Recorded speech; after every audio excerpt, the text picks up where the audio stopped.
Hello and welcome to the films of 2015 in review. I'm Smart Alec and I represent the movie Trailers. It's been a great year for films. It's been interesting, there's been some absolute classics, there's been some terrible films that I want to completely avoid. All in all, it's been a fantastic year. I just want to say it's been very busy from a movie Trailers point of view. We put out 8 trials in the year.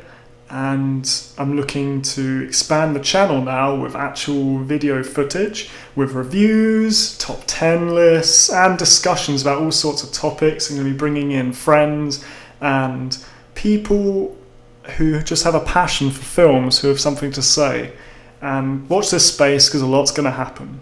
Let's start talking about 2015. I want to start by bringing up the biggest disappointment for the year. It's a bit of a negative note, but let's do it. So this year had some excellent films, and it had some films that promised so much but didn't deliver, and that film for me was the Avengers Age of Ultron. Sorry, Joss Whedon, I absolutely adore you and your work, but I'm afraid this film just didn't cut the mustard. It was really disappointing because I don't think any film, with the exception of Star Wars, was quite as hyped as the Avengers Age of Ultron was. And for it to really... It wasn't a bad film. It was what I would say is an average blockbuster film. It had some really good parts, it had some bits that made me laugh, but unfortunately, it seemed to be a film that had too many cooks. You know, it was a meal with too many cooks, and I felt really sorry for Joss Whedon actually, because his vision was sort of chopped and changed and pulled all over the place by various invested parties. I felt really bad for him. I feel even worse about the fact that Joss Whedon's on a hiatus now because of all the drama that surrounded this film. There was a backlash amongst feminists over the scenes with Black Widow and her being unable to have children, and I was quite annoyed that some of these people that hounded the man. That aside, it was disappointing because there were so many threads that were left in the air. It was just trying to do too much. You had all the Thor stuff that was just sort of tacked on and didn't make any sense. You had too many characters. And yeah, given how excited everyone was for this film, it kind of flopped. Not money-wise. Money-wise, it did pretty damn well. And I think people are excited for the Infinity Wars coming out in a few years now, but yeah, we'll see how those go. Without Joss Whedon at the helm, who knows how they're going to turn out. So, biggest surprise of the year, for me, was The Martian. Now, The Martian was Ridley Scott's return to form, and what a return to form it was. It starred Matt Damon, and I am not a Matt Damon fan at all. Whenever someone says Matt Damon to me, I tend to think of Team America. And yeah, it turned out really well. I was surprised, but Will, Godzilla fan, my brother in fact, he told me to go see it. Go see it right now, and I did, and I laughed. And I'd say alongside romance films and stoner comedies, disaster movies are probably one of my least favourite genres of film, but this was a different disaster movie. It was a sort of a spin, a turn on its head of all those sort of space disaster films that you've seen, starting with Apollo 13 and just extending from there. This was really good. This was great. I enjoyed it. I laughed. I enjoyed watching Matt Damon for the 2.5 hour runtime. Yeah, really well done. Definitely my biggest surprise of 2015.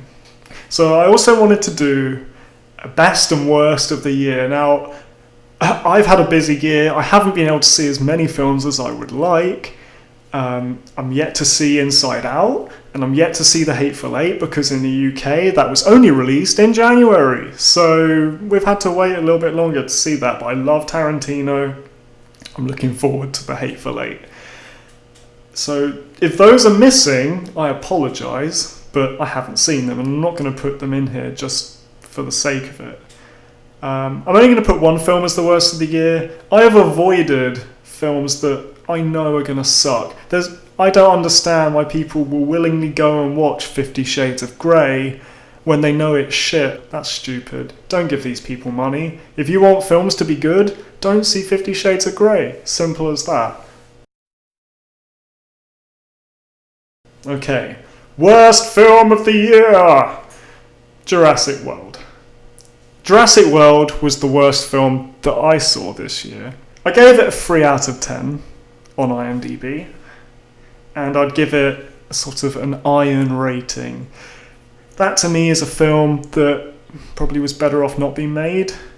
There were other bad films or mediocre films, but this one I felt actually quite offended as a film lover, as someone who adored Jurassic Park as a child. The nostalgia they played up in this film didn't seem like it was done for the sake of nostalgia, but for the sake of monetization. This film is all about monetization. It was filled with wooden acting, it was filled with plot holes and cliches, running away from dinosaurs in high heels. Come on, Hollywood.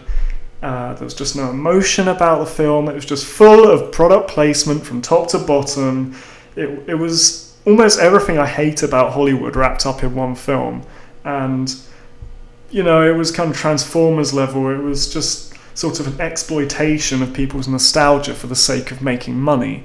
And to me, that makes it awful.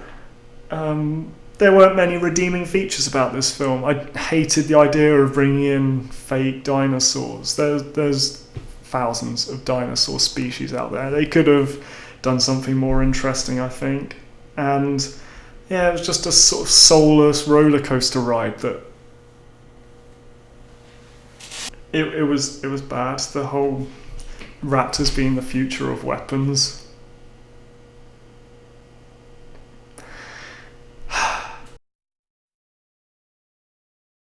Top 5 films of the year. Let's see. Number 5, Spectre. Now, I've got a funny feeling that Spectre won't be in my top 5 after I've seen Inside Out and The Hateful Eight. I love Pixar, I love Tarantino, they'll probably make the list. But for now, Spectre just squeaks in at number 5. I've always been a James Bond fan ever since I was young, and this film is not as good as Skyfall, it's not as good as Casino Royale, it's a little bit better than Quantum of Solace. I kind of place it around the same level as some of the more pedestrian Roger Moore films.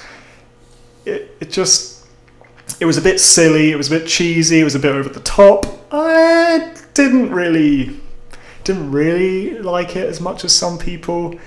Being a James Bond fan, I think I was supposed to, but they ruined Blofeld. It wasn't badly acted or anything. Christoph Waltz did a fine job with what he had to work with. It was just... And the whole drilling and him being fine, like the no-sell of that. If you're a wrestling fan, you'll know what I mean by a no-sell, but he no-selled the shit out of that. But other than that, solid film. The opening sequence, maybe not the action-y part, but everything before that, him walking through the crowd, just one long... tracking shot of James Bond going through the Festival of the Dead, that was awesome. For that alone, it made my top 5. Number 4, Ex Machina. Now, this is a small film. I believe this was a debut film for Alex Garland, the director. It was really good. Really surprised me. It was a low-key, quite a philosophical little drama set with very few characters. There was only Oscar Isaac, who played Nathan, and Alicia Vikander,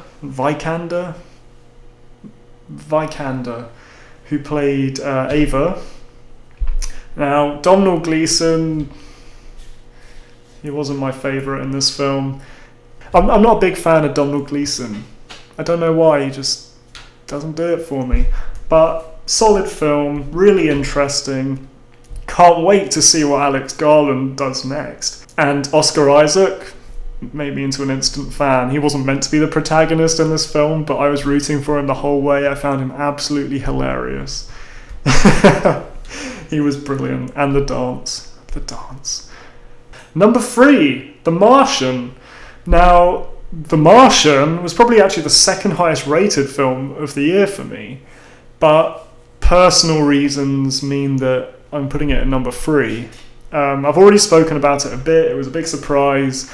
I wasn't expecting for it to be as well shot, as well acted, as interesting, as engaging, as funny, as intense.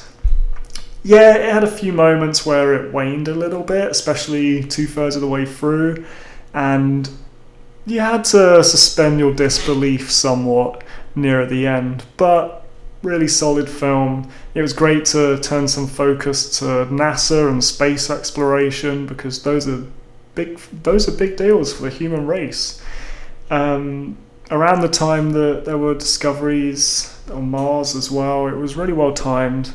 Excellent film. Highly recommend it. These top 3, if you haven't seen them, go and see them, because I think they would appeal to almost everyone and you should watch them right away.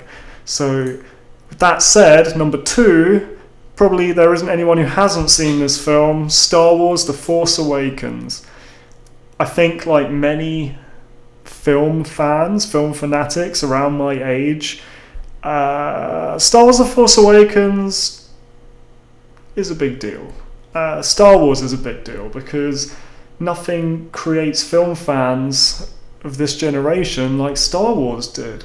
And Star Wars The Force Awakens was the return to form of the franchise after the diabolical, dreadful prequels. A New Hope is my favourite Star Wars film, and I'm only calling it that for clarity's sake, because it's Star Wars. Let's cut the bullshit. I'm kind of annoyed that The Force Awakens is a homage or a remake of that film, because it's not as good. There's some things I really love about it. In fact, the things I love about The Force Awakens is everything new that they did. Yeah, I really enjoyed Daisy Ridley and John Boyega's performances, both English. And I really enjoyed Oscar Isaac, again, what a year he's had. And Adam Driver. I thought Kylo Ren was really interesting. I was a bit disappointed at first when they took the helmet off, because that was the key to success with Vader. You don't take the helmet off. You just don't. But Kylo Ren, he was interesting. Yeah, I was interested. And I'm looking forward to seeing where they take the character. Now I'm going to put out a separate review for this film because I have a lot to say. Some of it's good, some of it's not good. But when the opening music hits, when the Star Wars fanfare first plays, I was excited and happy. And the moment near the end when Rey takes Luke Skywalker's lightsaber, those are the moments you still go to the cinema for, you know. They were great. And for those moments alone, it's my second favourite film of the year. And it would have been my first if it wasn't for a film that came out of nowhere for me. So at number 1, Mad Max Fury Road. I mean, it's been publicly, universally praised for a start, and for good reason. Mad Max Fury Road is one of the best action films of all time. Any film that gives you an emotion, that really makes you feel something in this day and age, after everything's been done, is worth something. And this film made me feel like I was losing my mind the entire way through, and I just can't get enough of it. And I've seen it 5 times now, and it's just great. It's just great. Charlize Theron, if you've seen any of the movie trial videos that we did, I may have slagged her off a little bit. And I feel like an idiot for doing that now, because she gave an excellent performance as Furiosa. And Tom Hardy's take on Mad Max is great. He gives a really understated performance that I don't think gets nearly enough credit from people. It's a great film with strong female characters that undercut a very otherwise macho, adrenaline-fueled film. It's just great. I think anyone who enjoys action will absolutely love it, and if you don't, you've probably got your own vested interests getting in the way, or you just don't like action, in which case, watch Inside Out. I'm going to watch that. I'm gonna. Okay, that's about all I have to say about 2015. I'm really looking forward to 2016. More Star Wars for a start. I'm interested to see what 2016 throws out. I hope there's a couple of Mad Max Fury Roads in there. But yeah, thank you for listening if you made it this far. This is the start of something new for this channel. I can't wait to show you more, to talk more about films, and watch this space because it's only up from here. Take care of yourself, goodbye for now, and until next time.